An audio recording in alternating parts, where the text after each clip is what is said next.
Off day for your Detroit Tigers, so we get an opportunity to kind of look over the roster, where it stands currently. We've already seen some roster moves happen, so we're going to kind of go down the rabbit hole and see what other roster moves may be looming and what players currently within the organization are kind of knocking on the door. And then we'll obviously preview the series against the Baltimore Orioles, all today on Locked On Tigers.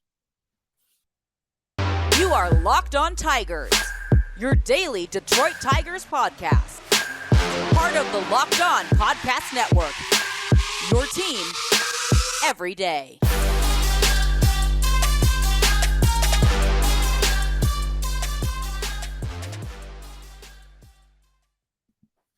What is up, everybody? Welcome back to another edition of Locked On Tigers. I'm, of course, your host, Scott Bentley. Today is Friday, April 21st, 2023.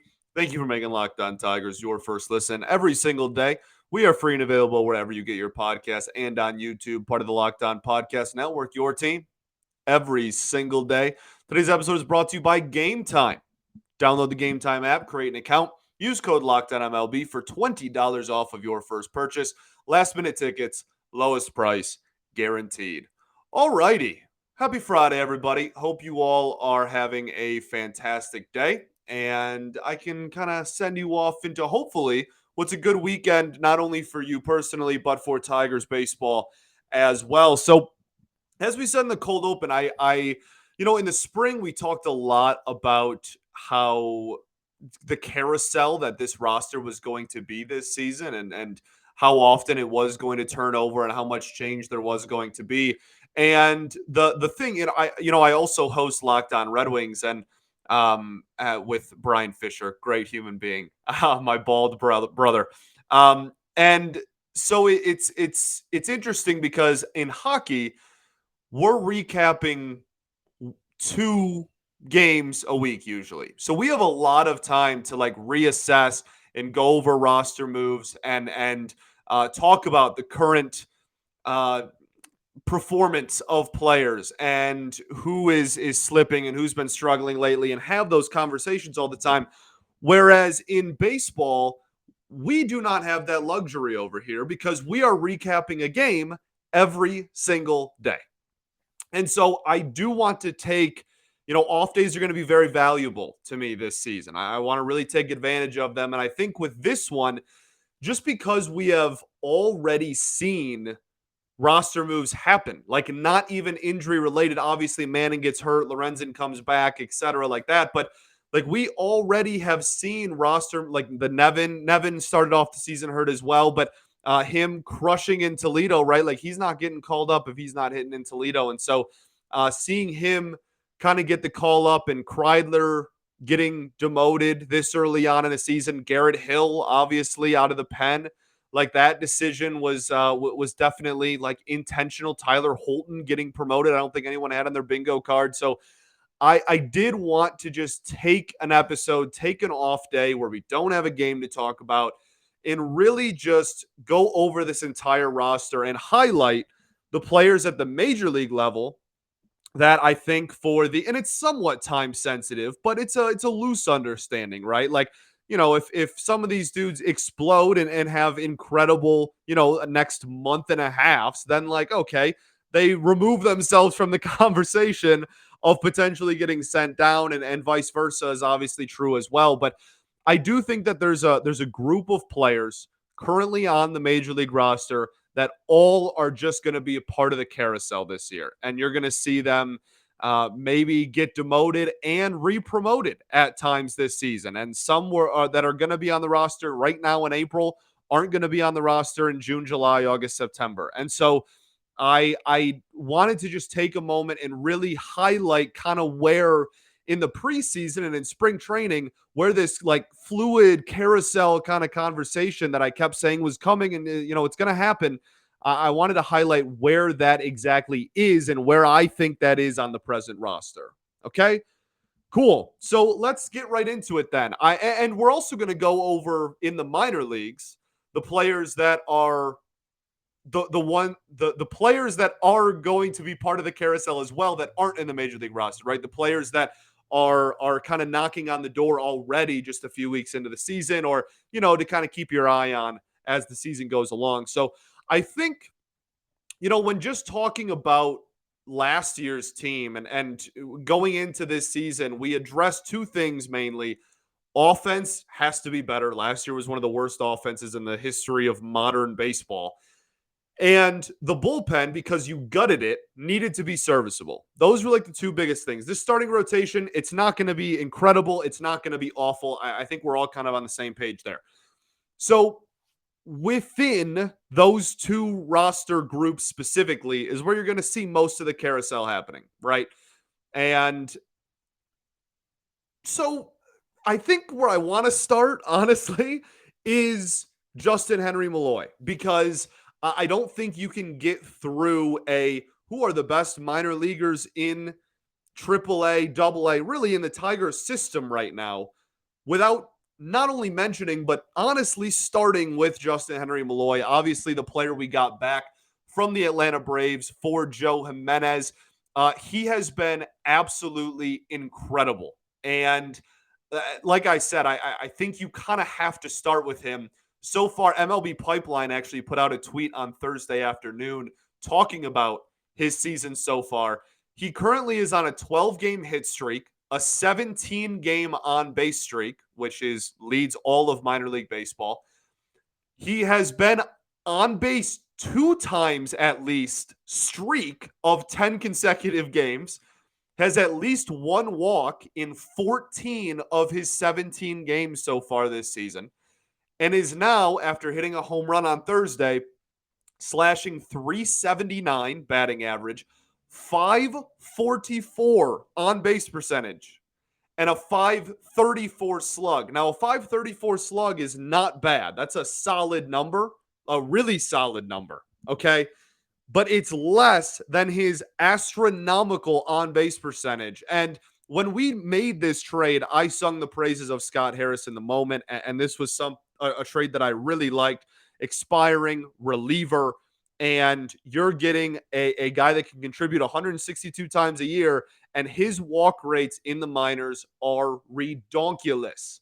They are absolutely absurd. They have been his entire professional career. And so seeing him get off to such an unbelievable start to the season is something to keep an eye on. Now, he's not on the 40-man roster yet, so if he was to get added, there would need to be a subsequent move, not only to make room at the major league level, but make room on the 40-man roster. And one thing I'm going to say right now, before we get into even the rest of these conversations, is that they can make 40-man roster moves. They can make room anytime they want. There is plenty of options on this 40-man roster. Like, this is still, as we're all very well aware, not a great baseball team, believe it or not. So if they really want to make room on the 40, there's none of this conversation like when we were really good and it was like, oh, well, where does Nick Castellanos fit on the 40-man when we promote him? And, oh, like what? That's they have room. There's plenty of guys, and we'll talk about a lot of them, that are able to kind of get axed from that roster if they really want to make room for someone else, okay? So he's the person I want to start with. Now, the fit is where it gets kind of interesting. I'd imagine in the back of everybody's head is a little bit of service manipulation, unfortunately, still, even though during the lockout, the MLB said that they were going to try to not do it. And, let's have some, rule changes to prevent it. It's still going to happen. And I think if someone's leaning over Scott Harris's shoulder and is like, hey, dog, if you wait until the second week of May, then you get him for an extra year. I think he's probably going to just bite the bullet and go, all right, I can wait 3 weeks instead of calling him up right now. So that's something to keep in the back of the cranium there. If you're expecting it in the next, 10, 20 days, I don't hold your breath. So mid-May probably at the earliest, but 2 is defensively the fit. Now with this team, if you can hit, there's going to be a spot for you. We're going to get that out of the way at the beginning. They can't be nitpicky about where to play him if he's a good hitter. They can't afford that. This offense is still in the bottom 5 of pretty much every offensive category in baseball so far, whatever we are, 3-4 weeks into the season. So if he's hitting, guess like Kerry Carpenter, like if you're hitting, you're we're gonna find a spot for you. That kind of solves all. There's been a big debate in his pro career between corner outfield and third base. It is important to note that so far in AAA in Toledo, he has only played third base. He has not recorded an inning in the outfield yet. I think that's probably for development purposes. They're like, we're going to make darn sure you can't play third base before we cave and move you to corner outfield, kind of like what we did with Nick Castellanos. But so at the major league level, like you still do have to play him somewhere defensively, even if he's forcing himself into the lineup. Third base is obviously wide open. It's not like a rocket scientist type of conversation like that. They're going to figure it out pretty easily. But if Maton gets hot, or if I don't know, if anyone not named Justin Henry Malloy takes that spot and even somewhat runs with it, they might have a little more flexibility, especially like Badu and Vierling haven't been hitting super well lately. Might have a little bit of an easier time throwing him in the corners as well. Most likely, the truth is somewhere in the middle. He'll probably get reps at both. But it is worth noting, he's only played third base so far, 16, 17 games in to the minor league season. So very, very, I love Justin Henry Malloy already. I can't wait for him to be in the show. And I can pretty much promise you at some point this season, he's going to get reps at the major league level, especially if he keeps hitting like this. Okay, that's kind of a nice transition because we already talked about him into the outfield and just kind of who is on the outside looking in from like comfortability standpoint of mainstay on the roster. We'll do that right after I tell y'all about our friends over at Game Time. It's Game Time. The most clutch app out there is really how I describe it to people. Forget planning months in advance. Game Time has deals on tickets right up to the day of the event you want. Get exclusive flash deals on tickets for football, basketball, baseball, concerts, comedy, theater, and more. And that is a really, really good selling point. Like, I am one for procrastination and kind of just like spontaneous. Oh, I kind of want to go to the game today.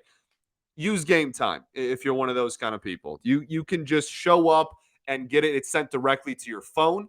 You don't have to shuffle through your email. It's just sent directly through the app, just right to your phone. Really easy to use. You get it in seconds after purchasing. It is incredible. So go get the Game Time app, create an account, use code LOCKEDONMLB for $20 off of your first purchase. Terms apply. Again, create an account and redeem code LOCKEDONMLB, all one word, for $20 off. Download the Game Time app today. Last minute tickets, lowest prices, guaranteed.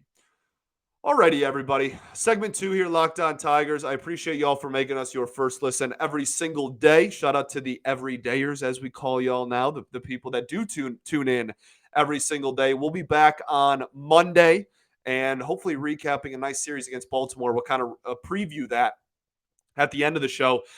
So when talking about the outfield, it's like I said, a pretty easy transition just because like Badu is really the only player in the outfield currently that you look at and you go, okay, there's a legitimate chance any day we get a notification that says Akil Badu has been like optioned back to AAA. Like that's something that you could get that if you're like me and you have like post notifications turned on for the Tigers PR department. You can get that noti anytime, right? Because he had a good first series when he first got called up and has pretty much been non-existent at the plate since. Now, he does bring you that athleticism. He brings you that speed on the base paths that this season has been more important than it has in the past just because of the uptick in steals and whatnot. But at the end of the day, that doesn't really matter if you're not getting on base. So let's just have this conversation. So Green, Carpenter, and Vierling. Green is still a long way away. I know he's on a cold spell currently. He's a long way away from us having the conversation of like, is he going to get sent down? That's very, very far away and probably is just straight up not going to happen. And Kerry Carpenter is literally the best hitter on the team. So like he's not going anywhere anytime soon. Shout out to spring training me, who did infamously say that I would rather have Badu than Carpenter on the opening day roster. That looks more and more foolish every day, and I couldn't be happier about it. I will take people that have like an 850 plus OPS. So still some stuff I need Gary Carpenter to prove to me, but I'll gladly take the start to the season he's had. And then Matt Vierling has not been tearing the cover off the ball. He's kind of going through it, honestly, over the last week or two. Um, really ever since his heroics in the Houston series. But I still also think we're a pretty far away from that conversation as well. So it really does just leave you with Badu. And the immediate rebuttal is just like, is there a better option? And I don't mean that like facetiously at all. Like, is there a better option? Like outside of Malloy, who again we have reiterated, or well, we didn't reiterate it, as we have explained, can play corner outfield. Like that's always kind of in the back pocket. But again, with service manipulation and whatnot, maybe they're going to wait a little bit. Immediately, to the people that are in my comments and I see on Twitter all the time that are like, get Badu back in Toledo. We need like someone else as the outfielder. Parker Meadows is like the one who had a really fun spring. He's on the 40 man. That'd be easy. He has a 215 batting average and an OPS of like 690 at the time of this recording. Not saying it's impossible, but if you are going to throw somebody else into the fire, like Badu had an OPS over 1,000. He was the best hitter on the Mud Hens when he got called up. He was crushing the baseball. Him and Nevin both. And he's been struggling. So like it's a question of for who. And again, Parker. There's some people that are just like, I don't care about Parker Meadows' number in Toledo. I want it to be Parker Meadows. I get it, and that's fine. And again, there's not a 0% chance that doesn't happen, right? Like that's kind of in the back of everybody's minds. There's always somewhat of a possibility. But like Jonathan Davis is not on the 40 man. He has an OPS over 1,000, but he's not on the 40, and he's 30 years old, and his MLB OPS in his entire career is like 550. Like I don't really see that happening. I don't really know who else you immediately right now, if you really desperately need Akil Badu off your roster, who you're going to. Again, unless you just say numbers out the window, I want to give Parker Meadows a chance, which I don't really, that's, there's no argument against that, I guess. So until Austin is back, that's kind of where I'm at. It's a tough conversation. Infield is, I think, the conversation with a lot of pieces that are fluid. That's where the carousel really is turning, that and the bullpen, which we'll get to after the break. But like we can start with Jonathan Scope as players who are currently on the Major League roster. He's a 510 OPS this season, and he has played in a lot of different leagues and tournaments over the winter dating back to last year, and has not looked good in the batter's box in a single one in over a calendar year now. So expiring deal at that. The writing is really on the wall here. This, if he doesn't pick it up, I give him by like the end of May at the absolute latest. Like, and again, if he turns around and starts hitting well, then like he'll be here, whether you like it or not. But if he remains in the 500s for OPS, I give it to June 1st. And that's like at the absolute latest, probably sooner. So that's a really easy one. As far as who to call up, if you're one of those people that's like Jonathan Scope, get him out of here today. Like Zach Short's always in the conversation. I'm over it. I don't have interest in the Zach Short experiment anymore. He's doing Zach Short things. He's a 180 batting average, but he's walking a boatload and has an OPS in like the 750s, despite a sub 200 batting average down in Toledo. But like he's 28 or 28 years old, I think.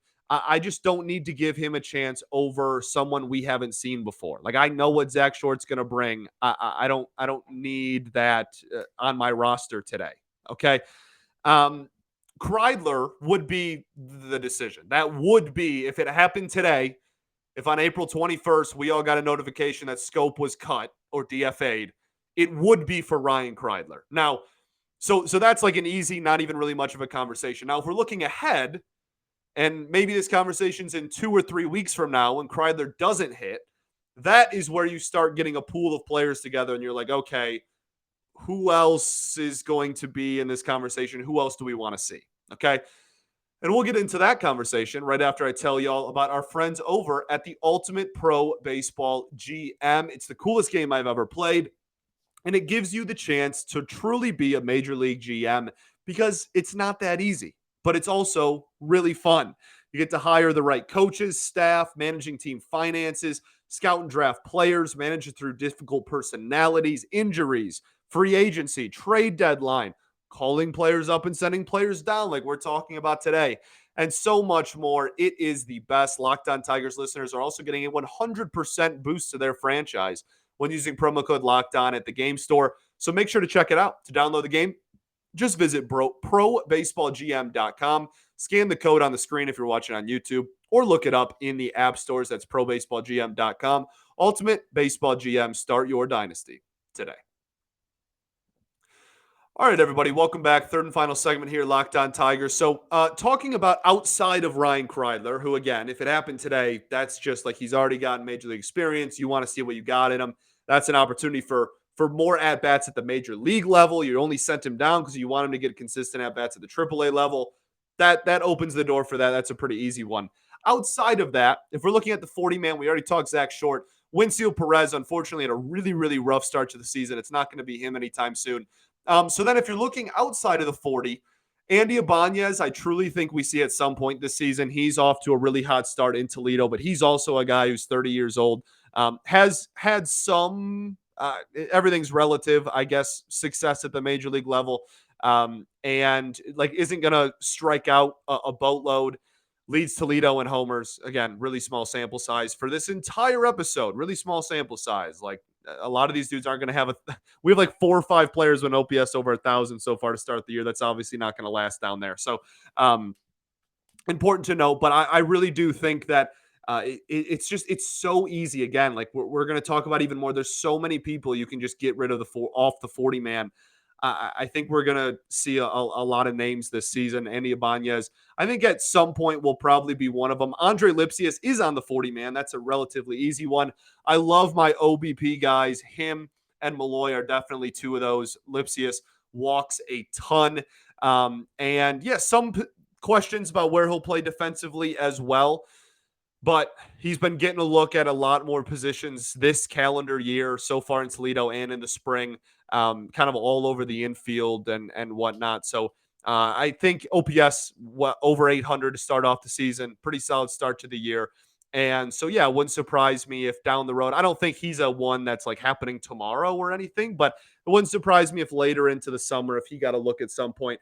But I think the biggest area that or the biggest group of players that you can kind of clump together in this conversation is Nevin, McKinstry, and Scope. Okay, those 3, not only if they don't hit, is it super easy to demote them to AAA, but even more so, it's very easy to get those 3 guys off your 40-man roster, which is what I've been alluding to this entire episode. If Zach McKinstry doesn't hit, he's not going to make it through the season. If Tyler Nevin doesn't hit, he's not going to make it through the season. And if Jonathan Scope doesn't make it, he's obviously not even making it to like June. So you have those 3 guys who at any point, genuinely any point, if they're not hitting well, could be gone off the major league roster and off the 40-man roster in a heartbeat. And so when looking at the minor leagues, who are kind of the dudes that are knocking on the door that could replace them at any moment? Kreidler, as we've talked about, easy. Justin Henry Malloy, whenever they're comfortable, easy. Okay. Andy Ibanez, Andre Lipsius. That's like my core 4 or 5 players in the minors right now that I'm like, you know what? If anybody is struggling and if there is any roster movement that's going to happen on the offensive side of the ball, that those are the major league players I expect to get sent down, and those are the minor league players that I expect to be in the running to get moved up. Bullpen, I mean, take your pick. I think there's like 2 relievers that I'm confident are gonna make it through the season, and that's Foley and Lang. Outside of that, I think it's going to be super nitpicky and performance based by a lot of these guys. I mean, like Holton had a great first like major league debut outing, but wasn't even doing that well in the minors. Like before getting called up, he's a guy that could easily get sent down at any moment. Trey Winginter, we've seen his struggles to start off the season, is a guy that could get sent down at any point. I mean, genuinely, if your name's not Lang or Foley, I think you're kind of in the mix here. Some obviously much more chance than others, right? Like Cisnero, it looks like they're going to kind of see him through. But if he keeps kind of, giving up 3-run homers, then that's going to be one where he's not going to make it through the season either.